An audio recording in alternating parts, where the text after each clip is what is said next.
John F. Kennedy is honestly one of the most interesting figures in American history. He was the 35th President of the United States, also being the first Catholic President of the country, as well as being America's youngest President. He was a politician, a soldier, and a journalist. He was a young, handsome man, and a ginger. He oversaw a major turning point in the United States history. He's also an excellent speaker and, well, a not-so-excellent husband. And famously, he was assassinated. An assassination in which its investigation is plagued with misinformation and distrust with the official story, with so many questions still to this day left unanswered. So we're going to talk about it. For those of you who aren't familiar with what an iceberg video is, it's basically a breakdown of a topic of basic common knowledge down to least known potentially disturbing information. So we're going to be doing that today with John F. Kennedy. The initial iceberg I found, which I'm going to be using as a blueprint for this video, is about the JFK assassination iceberg, which I will be linking down to the description of this video. But I also added some stuff throughout the duration of this iceberg to make it broadly about the president as a whole. Because, like I said before, I think JFK is just pretty interesting. Also, all my sources will be in the description if anyone is curious to look further into this. And for those of you who want to know, don't worry, we're going to talk about some conspiracy theories concerning the Kennedy assassination. Now, one thing I will say before I get into this video is for entertainment. Don't take this seriously, but if anyone says I'm feeling down in the dump, I'm not. I'm feeling fine. And if you see on the news or something that I Minecraft myself, I didn't. Yeah, I know I stole that joke from Wendigoon. I don't give a shit. Speaking of Minecraft, enjoy that as background footage. This definitely is a video to listen to while you're doing something. And also, I'm going to be using Minecraft footage I got from my PlayStation, not PC. Sorry, not sorry. Anyway, let's move on.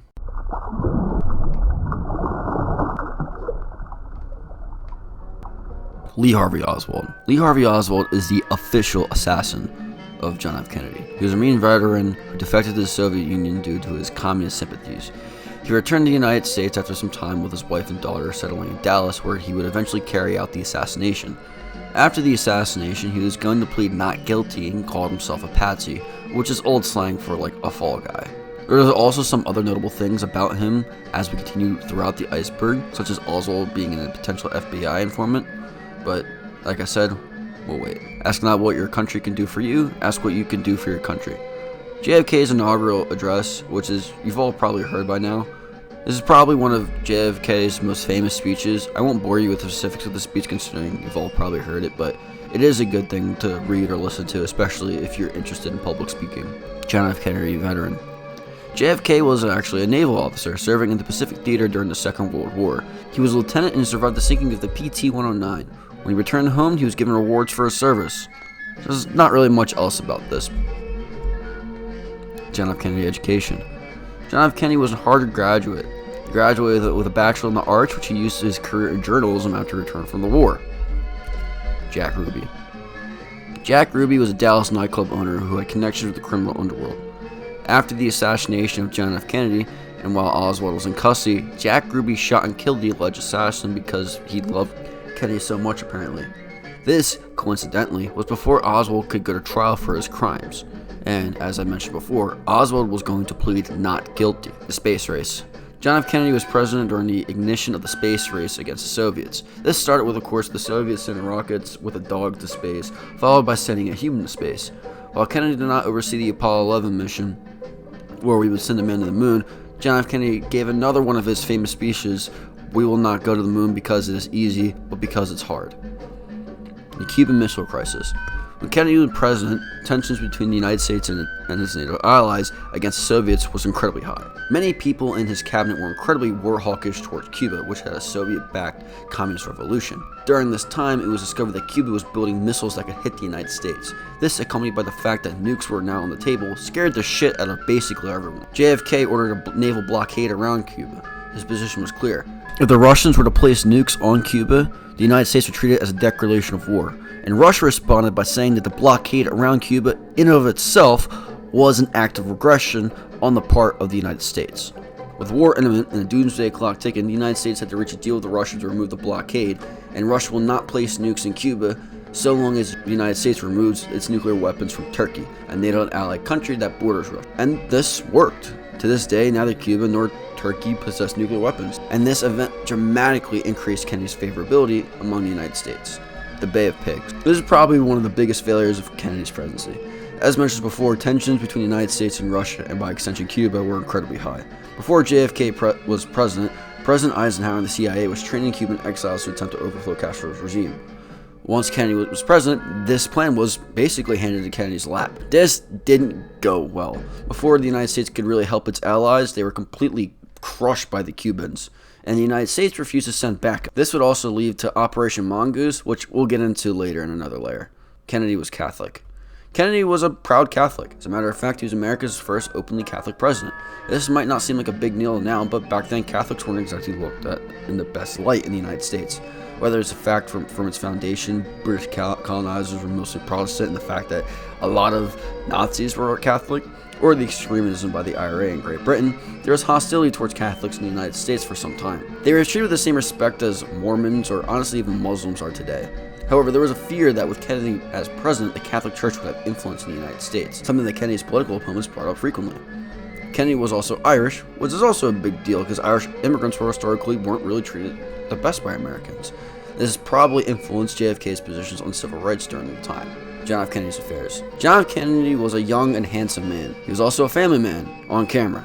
But this didn't stop him from being a dog when it comes to women.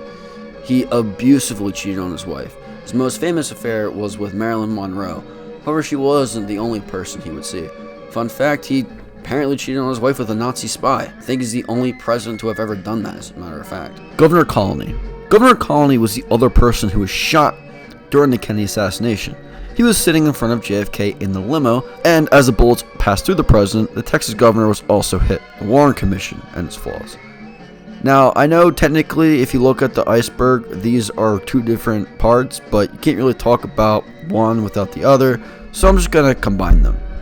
The Warren Commission was the initial investigation that was made to look into the assassination of the president. Leading the investigation was Allen Dulles, the previous CIA director who, coincidentally, was someone that Kennedy had actually fired due to all the shenanigans the CIA was doing in South America. The Warren Commission went into the investigation with the idea that Oswald was the perpetrator, he acted alone, and only 3 bullets were fired. Don't worry, we're going to get into that much later. 1 bullet went both through Kennedy and the governor, 1 bullet hit Kennedy in the head, and 1 missed. This was based on the fact that 3 shells were found in the balcony where Oswald fired. The FBI director also didn't really want a thorough investigation, which he admitted in phone calls with LBJ, the newly sworn-in president. I think it would be very, very bad to have a rash of investigation. It'd be a 3-ring circus. Well, the only way we can stop them is probably to appoint a high level one to evaluate your report that I can select out of the government and tell the House and Senate not to go ahead with the investigation. Yes. There also wasn't anyone investigating the possibility of the FBI or the CIA since they were the ones doing the investigation. And most of the evidence was already provided by the FBI, and not much other investigation was done after. The report was obviously criticized for being way too tunnel vision, and the investigators went in it with the idea that there was no conspiracy. It also got found out that there was some tampering with evidence, such as autopsies being conducted by doctors who initially gave the care to Kennedy being either ignored or trashed, and also witness testimonies suggesting that Kennedy was shot from the front was also ignored. In addition to all of this, the Warren Commission was not at all transparent with the investigation and was incredibly secretive even to this very day. To put into further context about how shit this investigation was, even members of the Warren Commission came out and said they didn't believe the conclusions of the investigation, especially when it came to the magic bullet.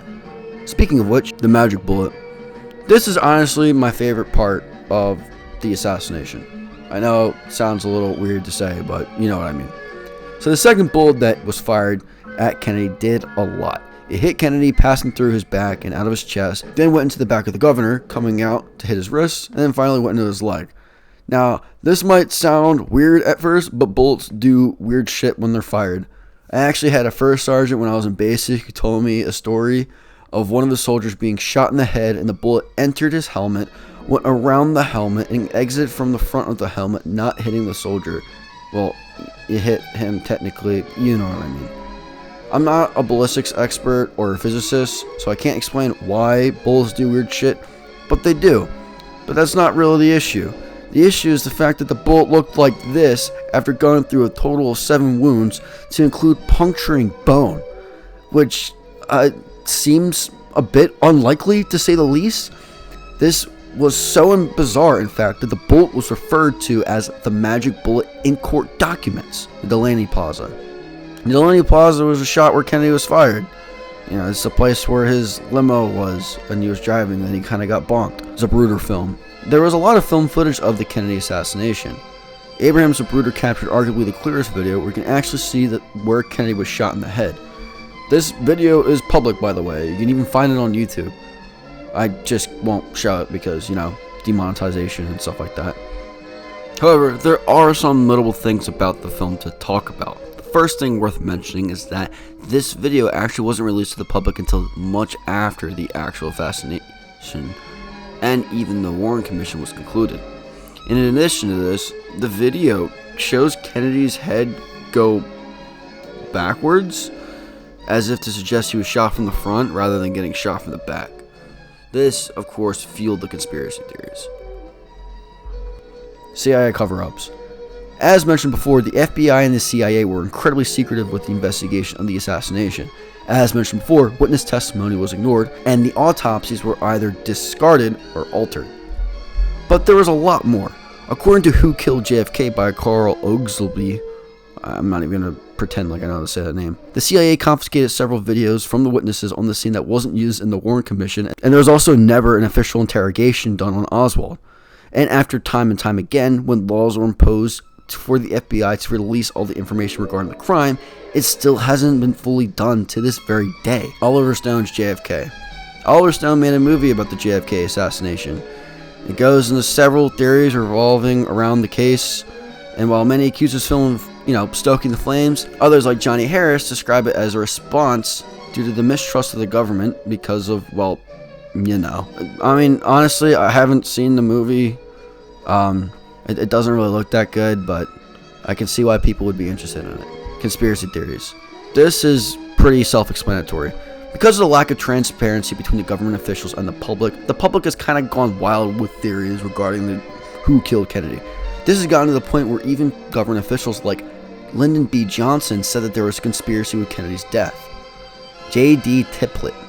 After Kennedy was shot and Oswald made for an escape, J.D. Tippit was a cop who first tracked down Oswald. He was killed, and this was due to add to the fact that Oswald was the perpetrator. The lone gunman theory. This simply talks about how Oswald acted alone during the assassination, that there was no conspiracy, he fired 3 shots, and that's how Kennedy died.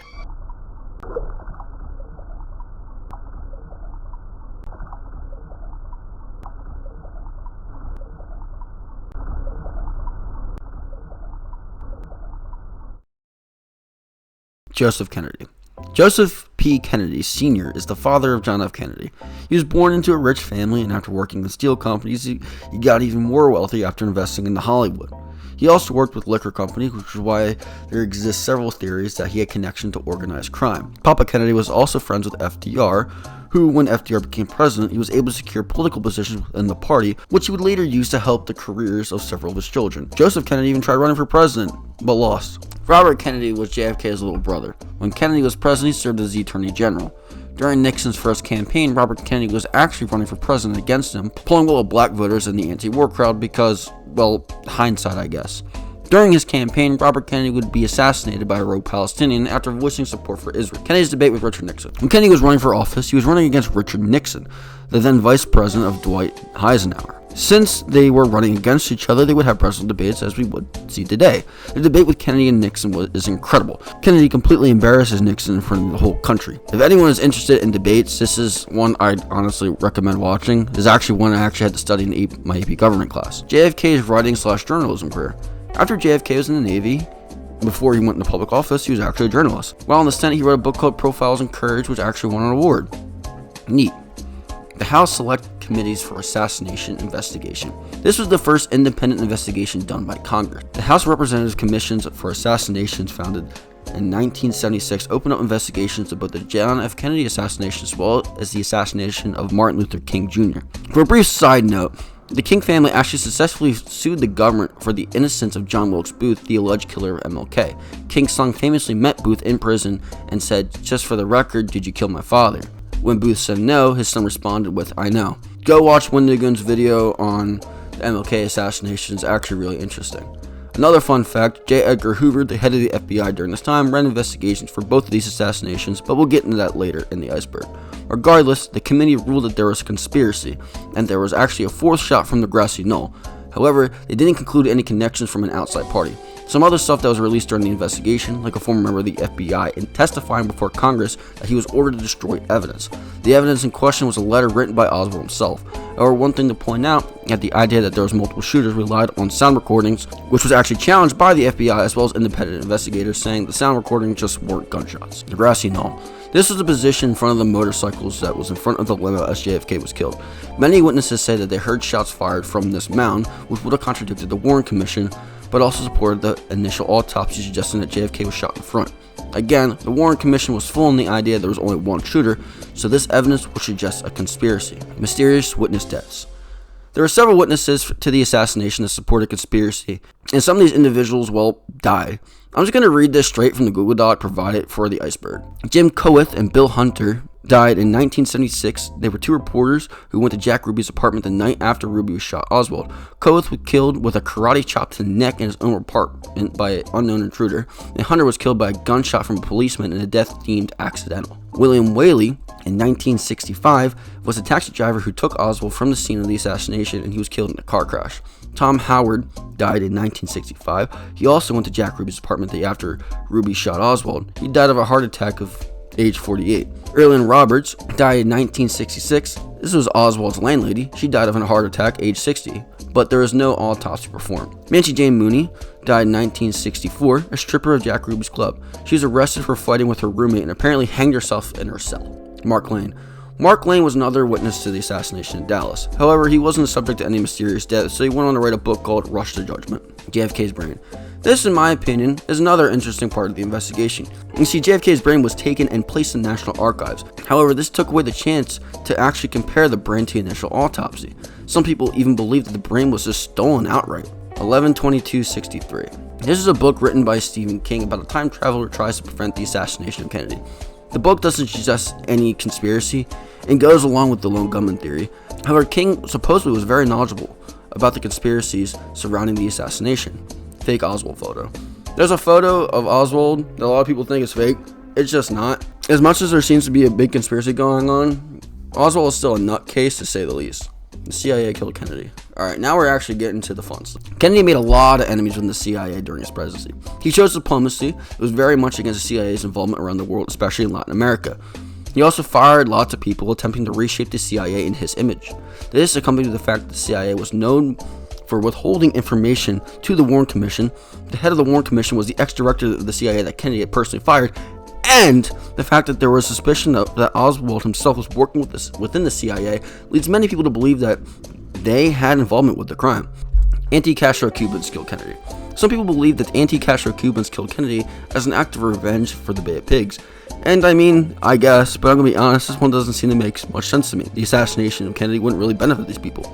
Alright, actually, I take this back. I read a bit more into this. Apparently, a woman named Sylvia Odio testified before the Warren Commission about anti-Castro fanatics were working with Oswald. This was dismissed by the Warren Commission, mostly due to the fact that she had a history of mental illness. 61% of Americans. This is a simple statistic about how many Americans believe that there is a conspiracy of Kennedy. I mean, even talking to people you probably know someone who has their own theory of who killed Kennedy, or someone who knows their own little factoid about the whole shebang. The FBI killed Kennedy. This one goes in hand with the CIA theory. Based on the lack of transparency of the FBI, accompanied by the fact that the FBI was accused of killing MLK and confirmed to kill Fred Hampton, many believe that the FBI did kill Kennedy. JFK was shot from the front. According to the autopsies done by the doctors who initially worked on Kennedy, they said that there were wounds suffered by Kennedy that looked like they were fired from the front, not the back. If this is the case, that would mean the Warren Commission was completely full of shit. Clay Shaw. So apparently there was actually a trial with the death of Kennedy, but Clay Shaw was the one who was brought before a judge. Nothing happened with him, but it's still just a fun fact. Jim Garris's investigation. Another independent investigation done on the Kennedy assassination. However, this time was done by Jim Garrison, who was a district attorney of Louisiana. He, like many others, concluded that the Warren Commission was bullshit and there was a conspiracy. He wrote a book on it called On the Trial of Assassins, Operation Mongoose. After the failure of the Bay of Pigs, the CIA under Kennedy started Operation Mongoose, which basically was an effort to assassinate Fidel Castro. And some of the methods are honestly fucking hilarious. Like, apparently he was like a fan of ice cream, so they tried poisoning his ice cream and shit like that. It was really funny. It obviously didn't work, but still interesting nonetheless. JFK and civil rights. JFK oversaw the beginning of the civil rights movement, at least when it picked up most steam in the 60s. The march on Washington was done while he was in the White House. He also called MLK's wife when he was arrested in Alabama, while Robert Kennedy worked with the Alabama judge to have him released safely. His brother also sent marshals to protect freedom riders in Alabama. While JFK wasn't alive when it was passed, he pushed heavily for the Civil Rights Act to be passed, securing equal voting rights and education rights for African Americans. Special Forces. JFK, as mentioned before, had a very strained relationship with the CIA. In response to this, he founded the United States Army Special Forces, also known as the Green Berets. They are a special operations unit that primarily focuses on unconventional warfare. They go into countries and train militias to fight insurgencies or fight insurgencies that we don't like. Now you may be wondering, this sounds a lot like what the CIA does, or at least what they've been accused of doing. And you'd be right. How this operates within the military and takes command ultimately from the commander-in-chief, whereas the CIA acts independently. As far as trying to be in the Special Forces, anyone can join. You can enlist in basic training as an 18 X-ray, which would put you in the selection process immediately after graduating basic, or you can drop a contract while already being in the service. You can even join in the National Guard, with 19th and 20th Group both being part of the Guard. Famously, Tim Kennedy, a UFC fighter, was in the Special Forces Guard while fighting in the UFC. Kennedy's connections to the Mafia. As mentioned before, Kennedy faced a lot of heat during his presidential campaign, being an Irish Catholic. He was running for president, and he was seen having meetings and going to parties with the likes of Frank Sinatra, who was heavily helped by the Mafia to rebuild his career. And people believe that Kennedy enjoyed similar help from the Mafia to help secure his election victory. This is also helped by the fact that Jack Ruby, the man who killed Lee Harvey Oswald, had connections to organized crime.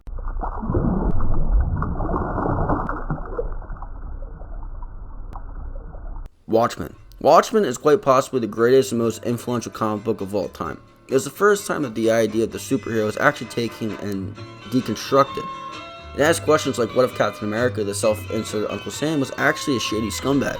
What if Batman, through all of his wealth and privilege, was actually a coward and merely became a superhero just for the fun? What if Batman, through his vigilantism and seeing the darker side of humanity, became a brutal monster? What if Superman, due to his great power, became disassociated with being human?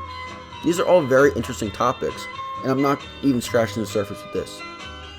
If you haven't read it, go read it now. Honestly, stop the video and read the book. Anyway, in 2009, off of the success of 300, Zack Snyder made the Watchmen movie. And it's alright. A lot of people hate this movie, a lot of people love it. And I'm not really here to give a movie review. Hell, you guys don't even seem to watch those anyway. No, I'm here to talk about Kennedy. In the movie based on Alan Moore's masterpiece, it actually shows the comedian, who is this story's critique of Captain America, is the one who fired the fatal shot at the president at the grassy knoll.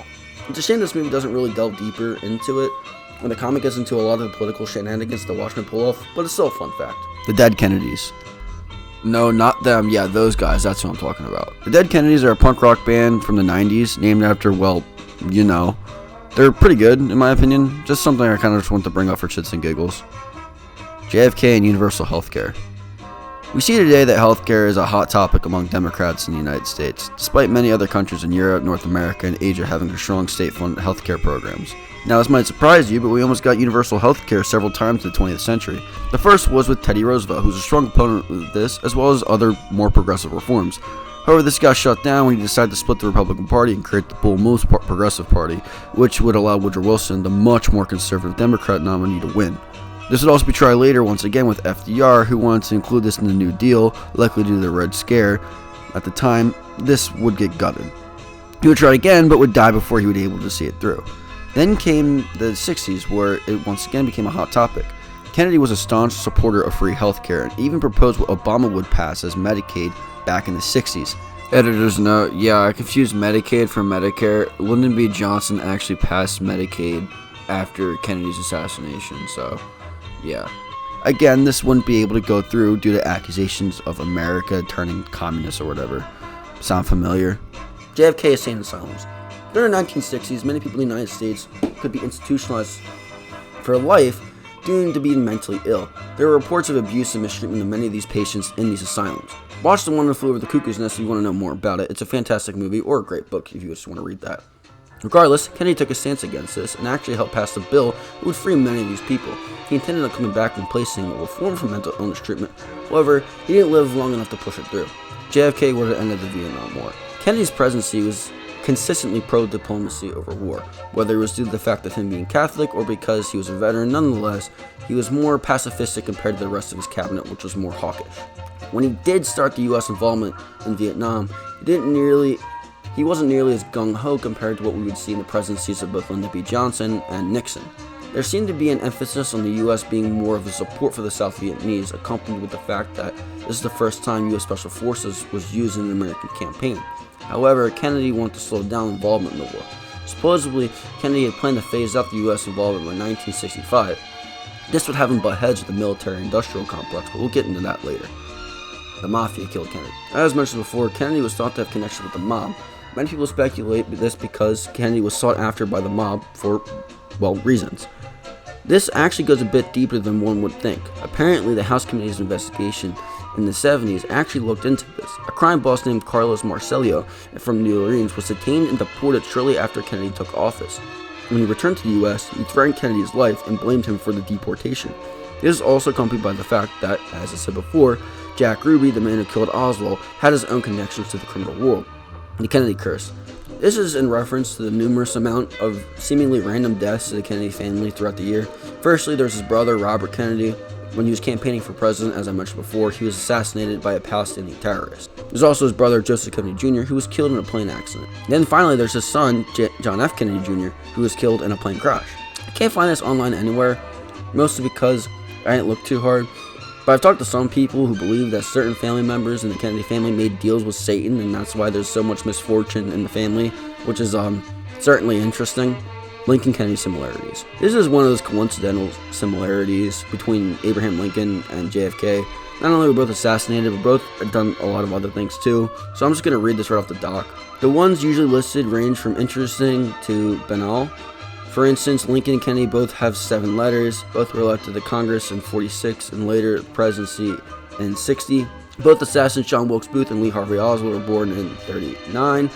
And both are known by 3 names composed of 15 letters. Both presidents' successors were also named Johnson and born in 08, and both were fatally shot in the head on a Friday. The Umbrella Man. Some of these photos released of the Kennedy assassination, there's images of a mysterious man dressed in black with an umbrella at the site of the incident. Now, a lot of people have speculated all types of stuff with him having to do with this person. Some people think he's a rogue government official giving some sort of signal. Some people think he's an alien. Some people think there's some alternate dimensional person or whatever. Some people think he's just a mafia guy. You know the works. The New York Times did a piece on him on their YouTube channel. According to this piece, some people think that there was a hidden gun in the umbrella of the weapon. However, this piece goes to point out that this man actually testified before Congress and argued that the umbrella was just a symbol of protest, which probably, I guess, I don't know. However, it does seem a bit strange that he's a low protester, but this doesn't dismiss the fact that it's not true. The military-industrial complex.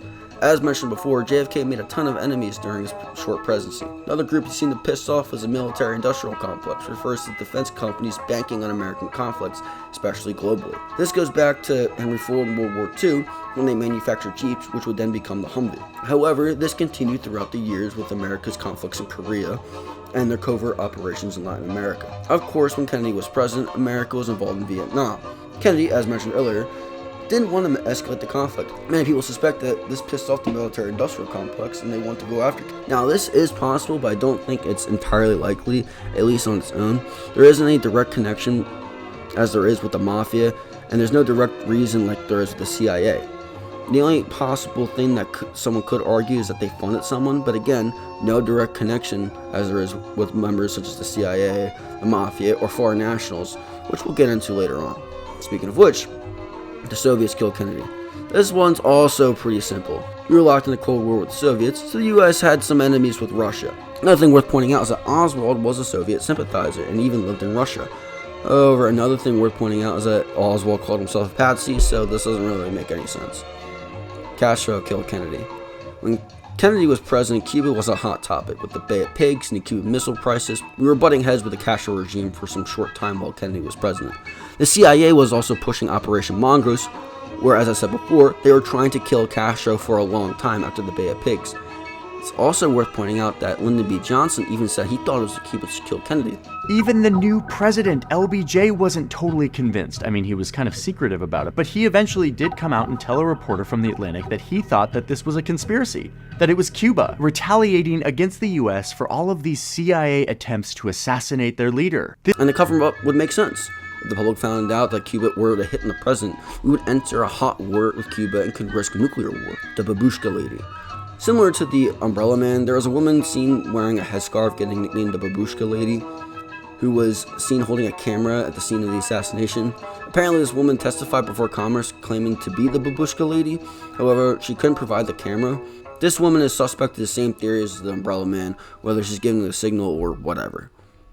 The Badge Man. This links to a broad theory that some of the Dallas police were involved in the assassination of the president. However, something worth pointing out is that once Kennedy was assassinated, the FBI immediately got involved. It's possible that some people were impersonating Dallas police officers, however the idea that the Dallas Police Department was involved just doesn't make any sense. The South celebrated Kennedy's death. As most of you know, the Civil Rights Movement was big in the southern states of the U.S., where things like Jim Crow was enacted and the KKK was running rampant. JFK, being a big proponent of the Civil Rights Act, probably pissed off many southern voters. Apparently, when Kennedy was killed, there were celebrations in the South like there were with the Irish when the Queen died. Supposedly, they had some colorful words to say about the president, calling him a Ninjago lover, if you catch my drift. JFK was bisexual. Did you know that Kennedy had the big gay? Well, partially. As said earlier, Kennedy was a bit infamous for his repeated affairs with his wife. Some people speculate that he actually swung both ways though. He had a friend named Jem Billings that he met in prep school who had a crush on Kennedy. When Billings made his initial advances, Kennedy declined, but Kennedy still kept Billings close to him, to the point where Billings had his own room in the White House while Kennedy was president. According to author Jerry Oppenheimer, Kennedy and Billings would justify their relationship because of their sexual experiences were only oral, and they told themselves that you could be straight as long as none of them opened up the back doors, if you know what I mean. This rabbit hole goes a bit deeper. Since the death of the Kennedy brothers, Billings apparently developed a very close relationship with JFK Jr., JFK on secret societies. Kennedy was against the CIA shenanigans, but it was beyond just the fact that the CIA was doing shitty things. Kennedy's biggest problem was the fact that they were doing these things independently under the nose of the American public.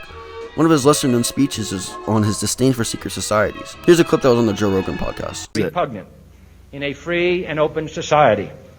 And we are, as a people, inherently and historically opposed to secret societies, to secret oaths, and to secret proceedings.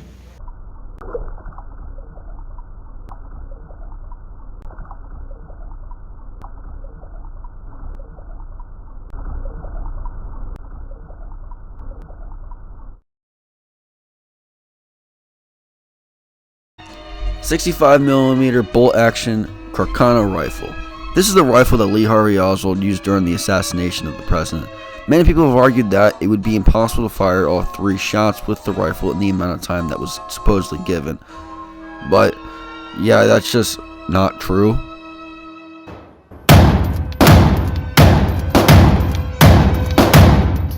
I will say, shooting a moving target this fast and still being so accurate does seem a bit unlikely, but it's still not impossible, and honestly could just be the subject of luck on Oswald's part.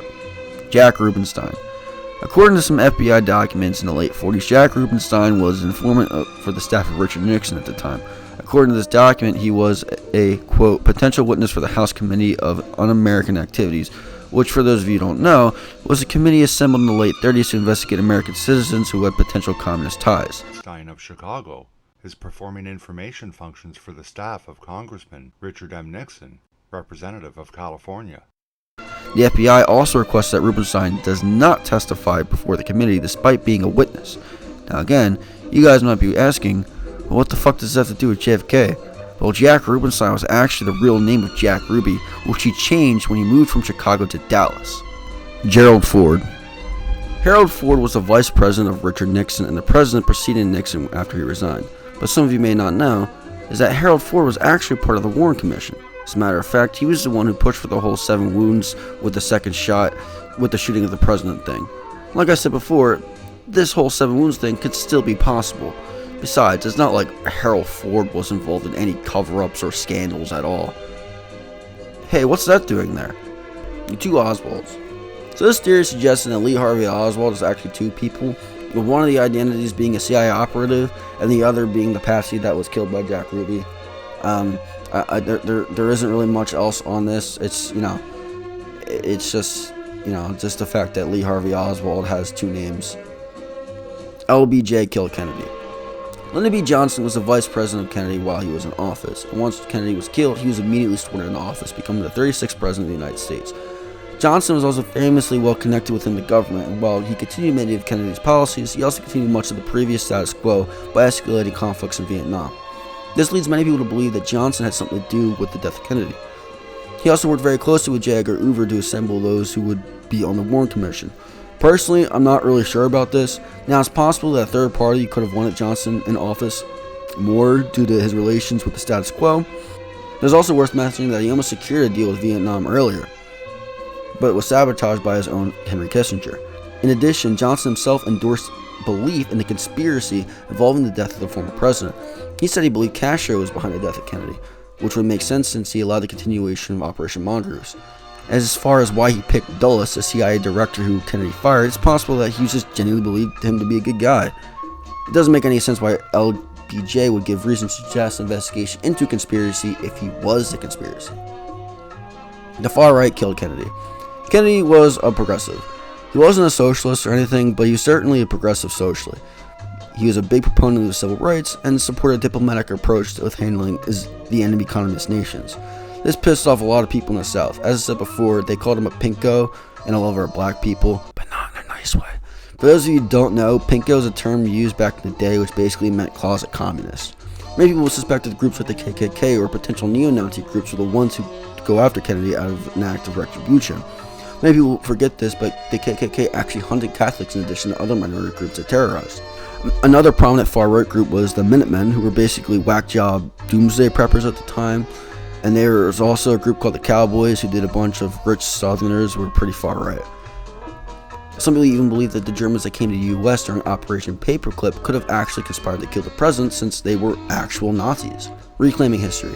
Vincent Bugliosi was a lawyer most famous for putting away Charles Manson. He wrote a book called Reclaiming History, and the entire book is just a debunked thing of all the conspiracy theories surrounding JFK assassination.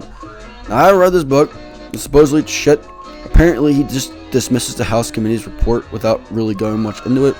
It's also worth mentioning that this doesn't seem to take into account any of the information gained by the public after the House Select Committee hearings. 3 tramps. Right after the assassination, basically around the corner from the depository where Oswald was, 3 men were photographed being arrested. For whatever reason, these people were never identified publicly. In the 90s, the FBI conducted a short investigation to find these men and concluded that they were Gus Abrams, Harold Doyle, and John Gendry. Gendy? I don't know. According to the FBI, as well as some arrest records, the 3 men were just some random bums. The explanation was why they looked so nice was because of the fact that they were able to take showers in the homeless shelters. Despite the FBI's claims, this doesn't mean that the rabbit hole isn't over. Many people still believe that there was a conspiracy and that the people that the FBI found weren't the men in the photos. For example, these men referred to as tramps didn't really make any sense as to why. They look like your average homeless person. They weren't super well dressed, but they weren't wearing any rundown clothes or that was like tattered or anything like that, just maybe a little dirty. And some people even pointed out that their hair seemed well groomed just for random hobos. People thought for a while that these tramps were being arrested during Watergate.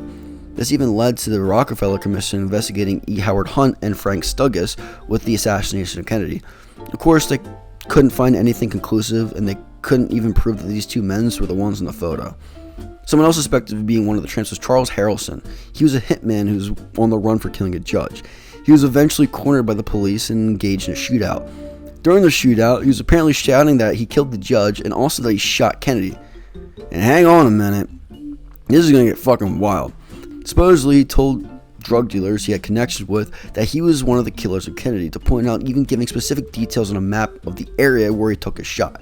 Mostly the information is written on a book called Crossfire, written by Jim Marrs.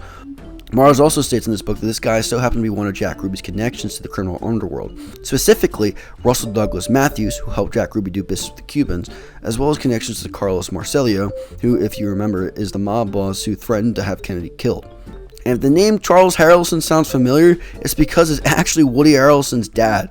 Yes, that Woody Harrelson. Mars also writes in his book that Harrelson did have some vague connections with the CIA, or at least criminals associated with it did. It is, however, worth mentioning that when Harrelson admitted to having connected with killing the president, he was high off cocaine, and didn't repeat this claim when asked by further investigators, which is probably what led to the FBI dismissing him. Someone else who was being a potential tramp was a man named Charles Rogers, who disappeared after he killed both of his parents. Another man was named Chancey Holt, claimed to be the third tramp, and he said he was with Harrelson in Dallas on that fateful day. Holt didn't claim to have direct involvement, but he was ordered by government officials to give phony Secret Service credentials. And a little fun fact about all of this, so obviously with Charles Harrelson being Woody Harrelson's dad, Oliver Stone, the guy who made the JFK movie, also made a movie called Natural Born Killers, and guess who stars in that? Woody Harrelson. 1992 Assassinations Records Act. Due to popular public demand, Congress passing a law giving the government by 2039 to release all the information they have on the Kennedy assassination. The most recent drop on the information was released in 2017, but it was still only about 10% of what we still haven't seen. Editor's note, this actually isn't true. Apparently there's some information dropped in 2022, and I'm going to be getting into that much later into the video, so just stay tuned. Oswald was innocent. This is pretty self-explanatory. Some people believe that Oswald didn't have anything to do with the assassination at all, since he was calling himself a patsy. Between heaven and hell. Taking a step back from the conspiracy side of things, I want to talk about one of my favorite things having to do with Kennedy. Aldous Huxley was a British author, most famous for writing a book called Brave New World, as well as being the mentor to George Orwell, who wrote 1984 in Animal Farm. C.S. Lewis was a great friend of J.R.R. Tolkien and was most famous for writing the Chronicles of Narnia. Why I bring up these two famous authors, you might ask? Well, these authors, as well as JFK, all died on the same day. Author Peter Krebs wrote a story called Between Heaven and Hell, where he imagined the three influential individuals having a dialogue in purgatory. The story, or script for that matter, is honestly really interesting, especially if you're a Christian, since the bulk of the dialogue has these three men discuss their different religious views, specifically on their own interpretations on their Christian faith.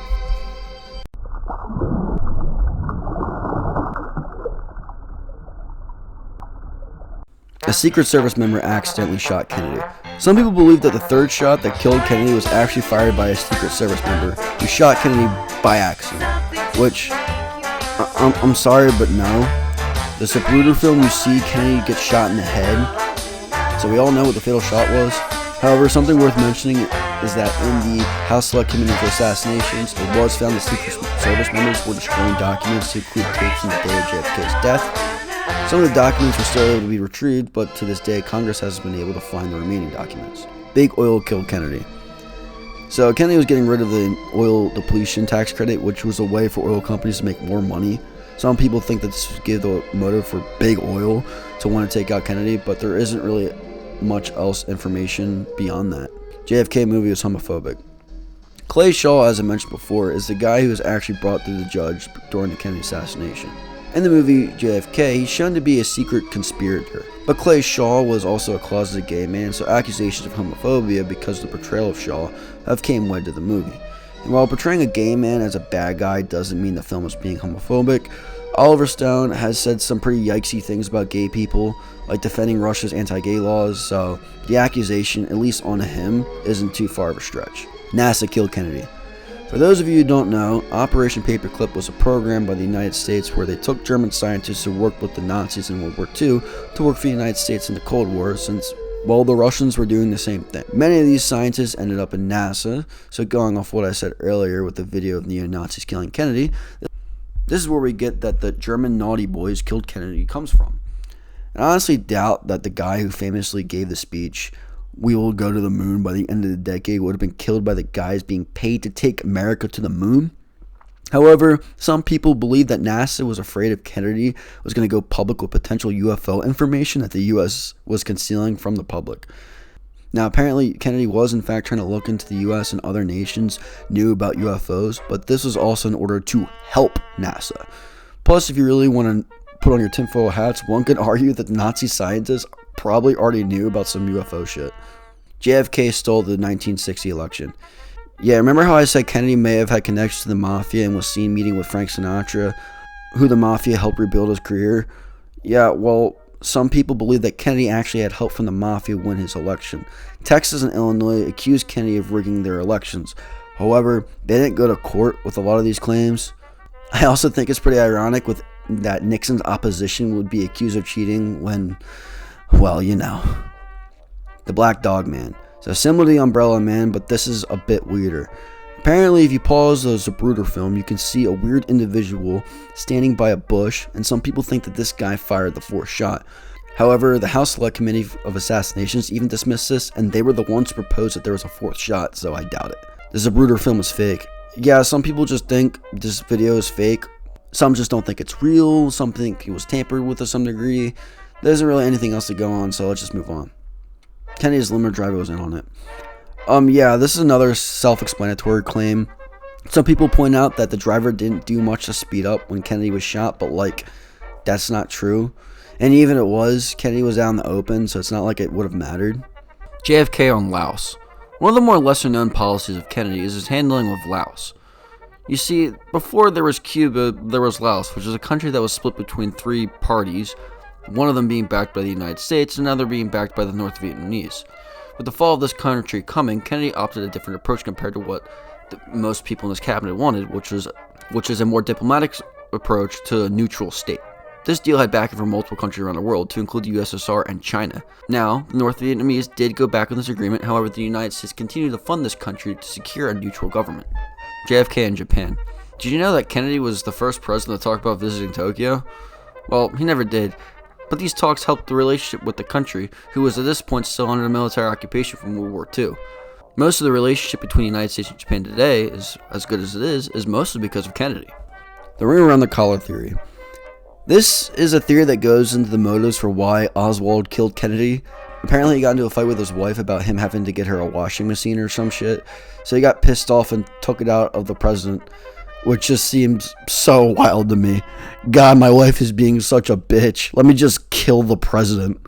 Oswald was mind controlled. As what comes with all iceberg videos, I have to explain what MK Ultra is. MK Ultra was a secret government program where the CIA was using experimental drugs to attempt to do mind control.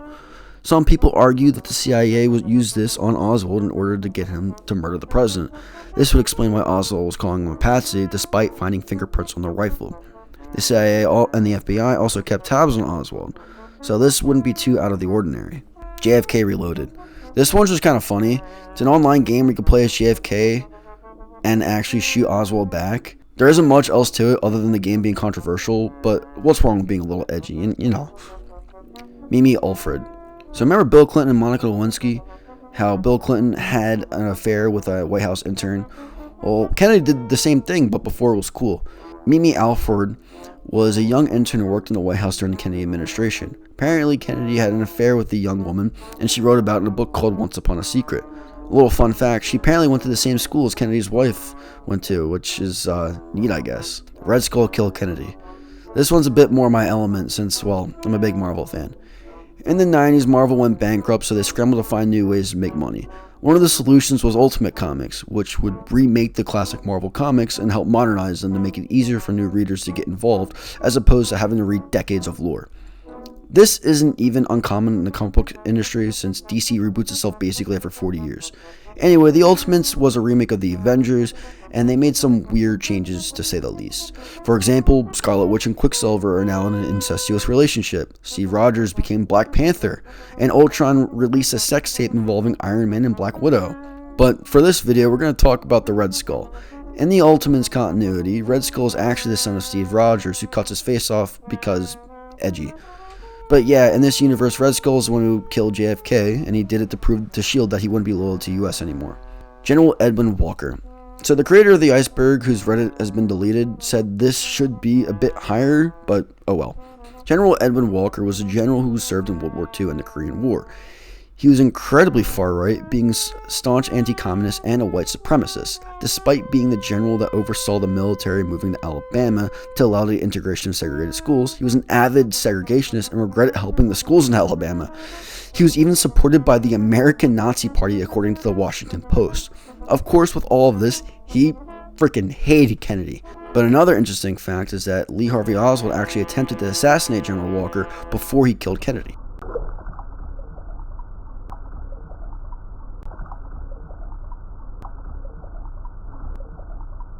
Nixon killed Kennedy. Nixon was Kennedy's opponent in his election race. On stage, Nixon got demolished by Kennedy, so there's some people believe that this would have given Nixon reason to go after him. In addition to this, the fact that there is potential election, but there's not really much else in this. As I mentioned before, the states that accused Kennedy of fraud never pursued him in court, so these claims should be taken with a grain of salt. JFK killed Marilyn Monroe.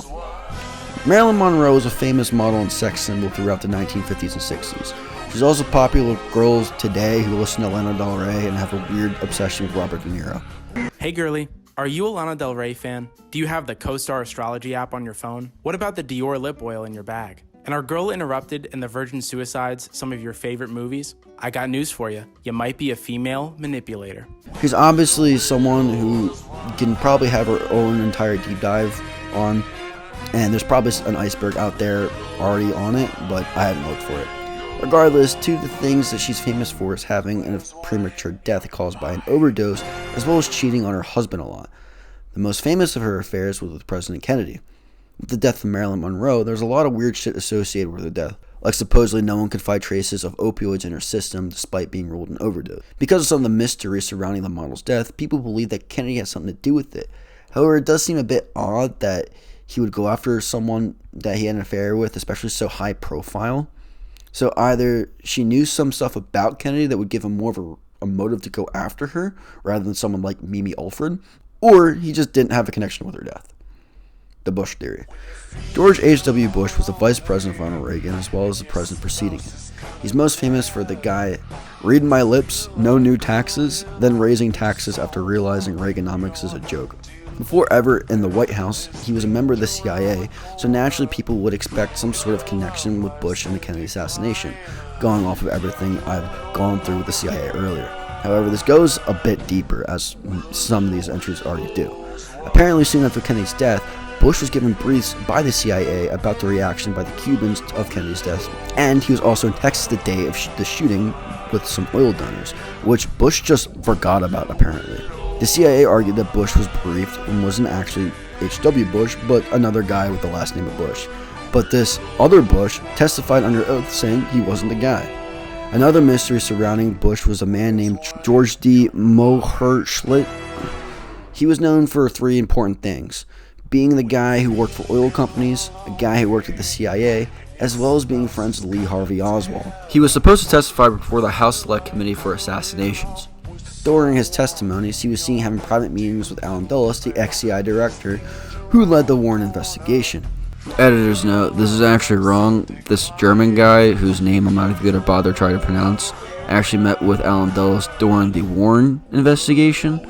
Allen Dulles was dead by the time the House Select Committee for Assassinations rolled out, so that didn't happen, but my bad. Now, some of you might be thinking, well, what does this have to do with Bush? Well, during his testimonies, he actually wrote letters to Bush asking for help. This is what Momo said. You will excuse this handwritten letter. Maybe you will be able to bring a solution to the hopeless situation I find myself in. My wife and I find ourselves surrounded by some vigilantes, our phone bugged, and we are being followed everywhere. Either FBI is involved in this, or they do not want to accept my complaints. We are driven to insanity by the situation. I have been behaving like a damn fool ever since my daughter Nadia died from cystic fibrosis over 3 years ago. I tried to write, stupidly and unsuccessfully, about Lee H. Oswald and must have angered a lot of people who do not know.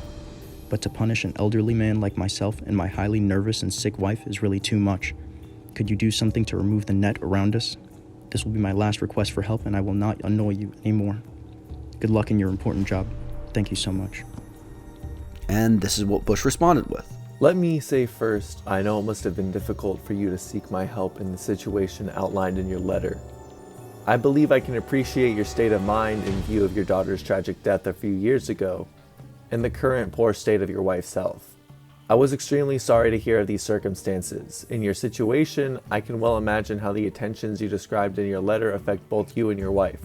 However, my staff has been unable to find any indication of interest in your activities on the part of federal authorities in recent years. The flurry of interest that attended your testimony before the Warren Commission has long subsided. I can only speculate you may have become newsworthy again in view of the renewed interest in the Kennedy assassination. and thus you may be attracting the attention of people in the media. I hope this letter had been of some comfort to you, George, although I realize I am unable to answer your question completely.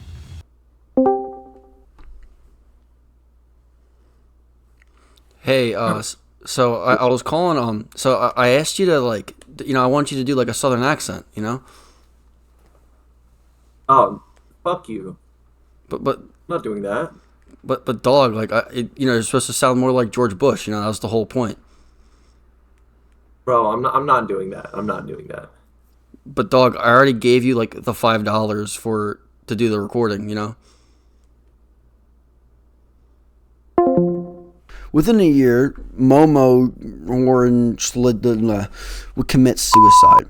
Also, a little fun fact in killing Kennedy, Bill O'Reilly claimed that he was actually at this guy's house when he killed himself, but this was found out to be total horseshit.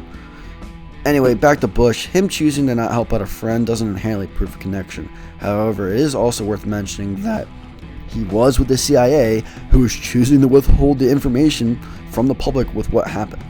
At this point, it just feels like asking any CIA member what they know about JFK is like asking an Argentinian why they have a German last name.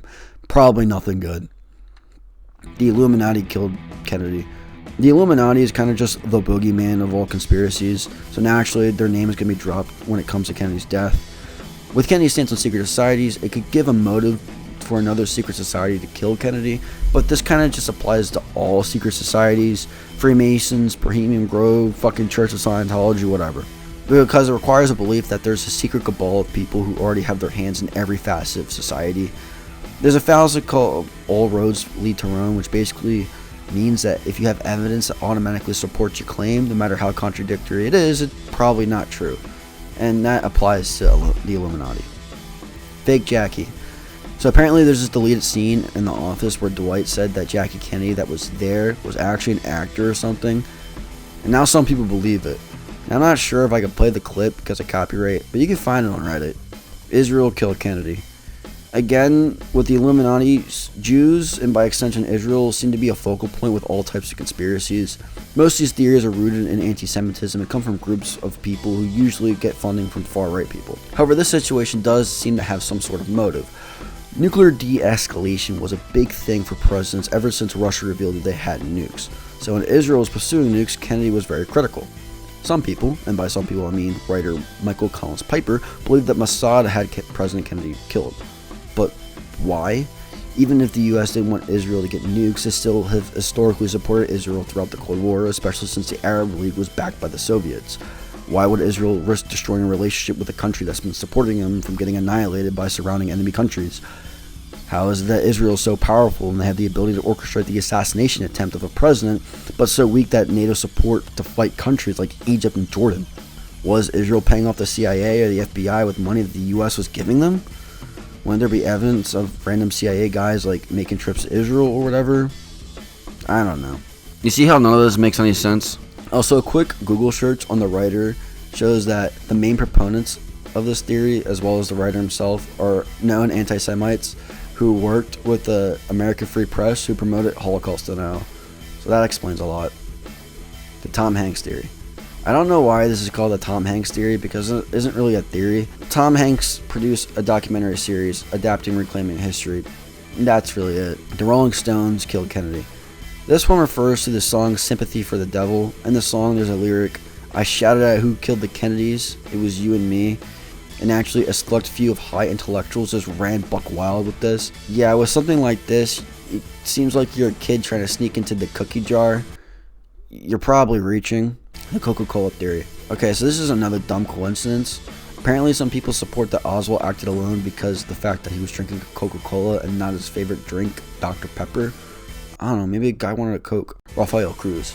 During the Republican primary in the 2016 election, the three main contenders for the Republican nominee was Marco Rubio, Ted Cruz, and, well, you know. Anyway, Trump gave a speech where he accused Ted Cruz's father, Rafael Cruz, of being connected with the JFK assassination. Honestly, this is probably just a bit of a racism, since the only evidence that there is on this is the fact that Cruz is Cuban, but there's not much else.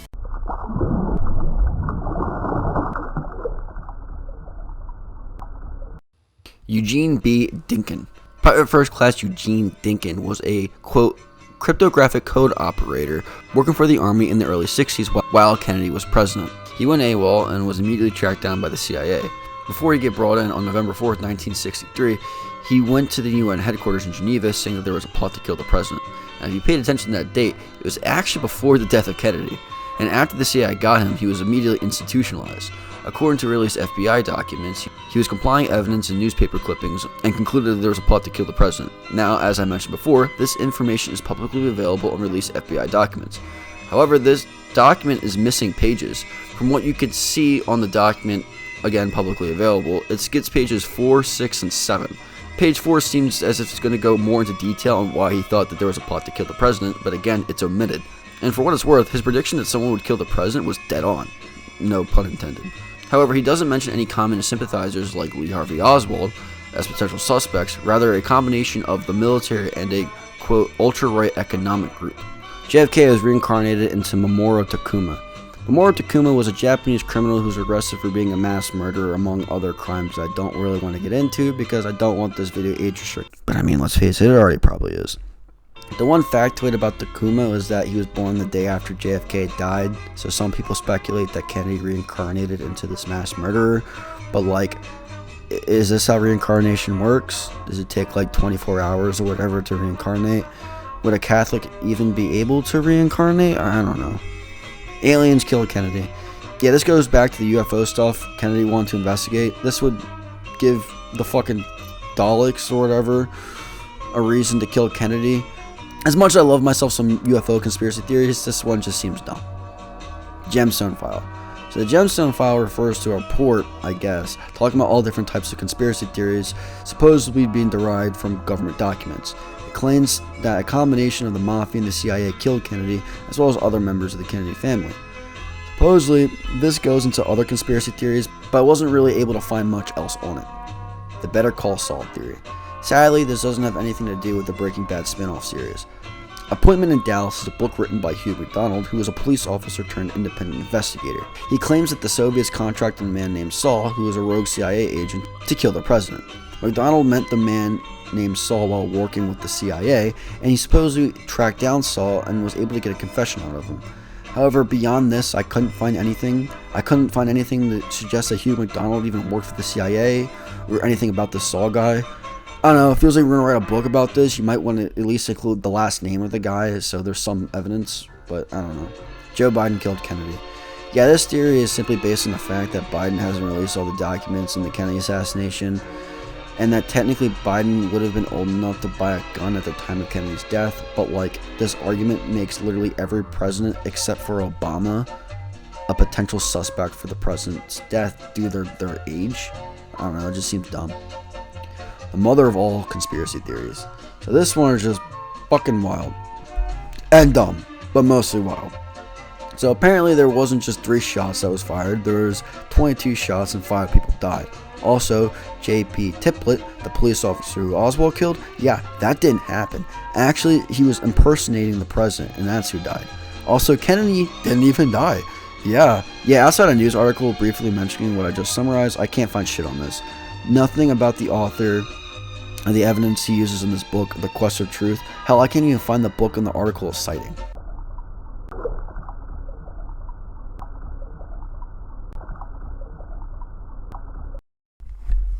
So, I'm not gonna lie, as you go through iceberg videos, while some of the theories and stuff that you'll see are kind of dark and disturbing, but some of them are also just stupid, and you'll see what I mean when we go through this last layer of the iceberg video. Kennedy was killed to sell conspiracy books. You think the CIA killed Kennedy? The Mafia? Aliens? Big oil? Foreign nationals? Nah, fuck it, you're all wrong. It was actually big books. Who wanted to make money off of conspiracy theory books? Sources? Dude, trust me. Elvis killed Kennedy. Yeah, so remember the dog man? Some people think that Elvis was the one who killed Kennedy and he was actually the dog man. There's no evidence to support this. It's just randos saying that they think this is Elvis. Kennedy is still alive. According to the Quest of Truth, the whole mother of conspiracy theories thing I mentioned earlier, there's been some sightings of Kennedy since his death. Obviously, the amount of moving parts required for a conspiracy theory like this is reaching coked out Alex Jones level of hysteria, but there's some stuff adjacent to this I can talk about. QAnon is a theory that started from 4chan that argues that there's a secret society mostly controlled by Democrats and celebrities that's full of kitty ticklers, if you know what I mean. But basically, some people believe that 4chan some people on 4chan believe that John F. Kennedy Jr., the guy who died in a plane crash, is actually Q, and he's gonna run for president next year. But like, do you know what party the Kennedys have historically been associated with? Even Robert F. Kennedy Jr., despite some of his claims on vaccines in Russia, is still running as a Democrat and holds liberal beliefs. I don't know. Kennedy will run for president. Yeah, this is John F. Kennedy being alive. People think that he's going to run for president.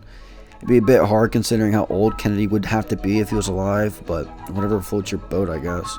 Kennedy Kurt Cobain himself. Nice. What do I even say about this? What the fuck? Operation Mordred. So this one is particularly interesting because I can't find anything about this topic, like, at all. Even searching through weirder sites like Reddit or 4chan, nothing comes up. As a matter of fact, the only thing I can find relating to Operation Mordred is the iceberg chart on Reddit that I'm using for this video.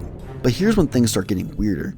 Each and every one of the conspiracies that I've been citing is based on a document that is used for an explanation for this iceberg. Obviously, I've done a lot more external research, but still a lot of it is on its own separate document. But when you go down to Operation Mordred, everything is blacked out. Furthermore, when you go on Reddit and the post on the iceberg chart, anything having to do with Operation Mordred has been redacted, and the person who created all of this has their account deleted on Reddit, as well as some other Reddit accounts asking about the comments. From what little stuff I've been able to tell, this information is probably going to have to be gathered using some type of Tor browser, and out of fear of getting black bagged by feds, I'm just going to keep my distance.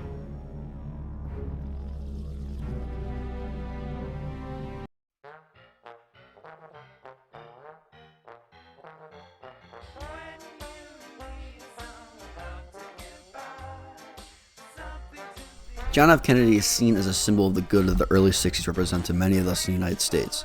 It was a time before economic globalization, so things seemed to be much simpler, while also being a time for change and progress. When Kennedy died, that hope died with him in a way. Afterwards, we saw an escalation in the Vietnam War, the death of several civil rights leaders, and the beginning of the war on drugs, as well as scandals that shaped how we view scandals today. And surrounding Kennedy's death, in and of itself, would reveal potentially even more corruption with those who are meant to serve us. However, I think it's worth mentioning that Kennedy himself is a very interesting man, and even his death is seemingly shrouded in mystery. The life that he lived is a story worth exploring. And with his death, as much as it sucks to say, through all the conspiracies and the shady things surrounding his death, there's still no smoking gun pointing to who killed Kennedy. And I remind you that people like Al Capone, who we know killed people, got prosecuted for racketeering and tax fraud, not murder.